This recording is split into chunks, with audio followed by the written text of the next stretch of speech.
Hi friends, तर आज मी आलेलो आहे शशिकांत सावंत यांच्या घरी. ते अगोदर मंत्रालयामध्ये अधिकारी सुद्धा होते आणि ते आता रिटायर्ड आहेत. तर मित्रांनो, या व्हिडिओमध्ये मी त्यांची मुलाखत देखील घेईन आणि त्यांचं संपूर्ण जे काही घर आहे व त्यांचा काय जो एक्सपिरियन्स होता तो तुमच्यासोबत स्पेंड करेन. तर मित्रांनो, हे बघा बाहेर बोर्ड लागलेला आहे आणि इथून आत जाण्याची वाट आहे. तुम्ही पाहू शकता, ही खूप मोठी बाग आहे, छान अशी बाग आहे आणि हे त्यांचं घर. आणि ते पहा शशिकांत सावंत सर.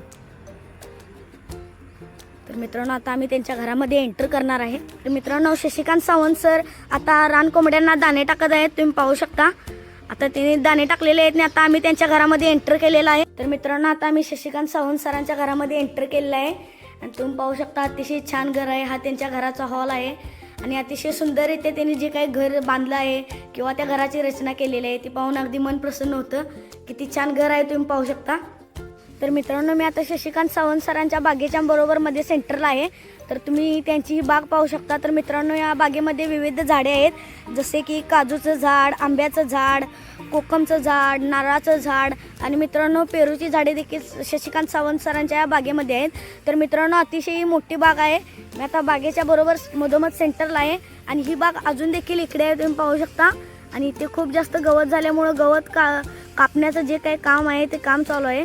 तर मित्रांनो, मी आता बागेच्या मधोमध सेंटरला आहे. तुम्ही पाहू शकता त्यांची जी काही बाग आहे आणि त्यांनी ज्या प्रकारे झाडे लावलेली आहेत मित्रांनो, विविध प्रकारची चांगली चांगली झाडे जी आपल्याला उपयोगी पडतील अशा झाडांची त्यांनी राखण केलेलं आहे मित्रांनो आणि त्यांना लहानाचं मोठं केलेलं आहे.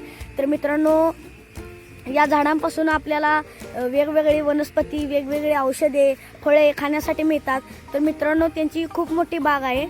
या बागेमध्ये हे जे काही गवत पडलेलं आहे मित्रांनो, ते एक 2-3 दिवसापूर्वी कट केलेलं आहे आणि कट केलेलं गवत इथे एका ठिकाणी साठवून ठेवलेलं आहे मित्रांनो.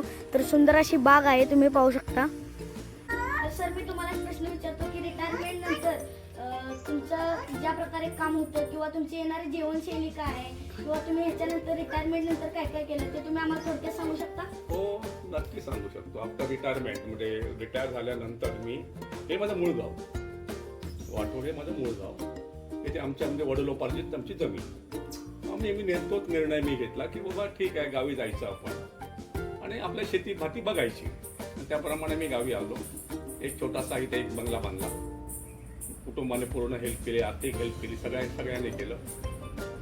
बायकोने, मुलाने सगळे हेल्प केली, मेवण्याने हेल्प केली, सगळ्यांनी मिळून आम्ही आणि इथे एक छोटंसं केलं.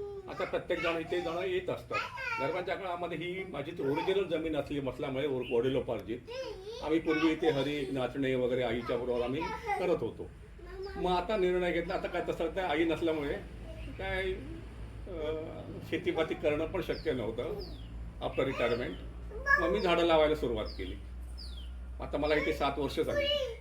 7 वर्षामध्ये साधारणतः आम्ही 350 वगैरे तशी ओव्हरऑल म्हणजे आंबे असतील, काजू असतील, आंबे पण टाईप ऑफ आंबे लावले आहेत. हापूस, केसर, रत्ना, सिंधू, तोतापुरी, मलिका, टाईप ऑफ 2-2 आणि मग काही फणस 2 किंवा फणस, काजूची जवळजवळ 108 आहे. वेंगुर्ला 4 आणि वेंगुर्ला 7.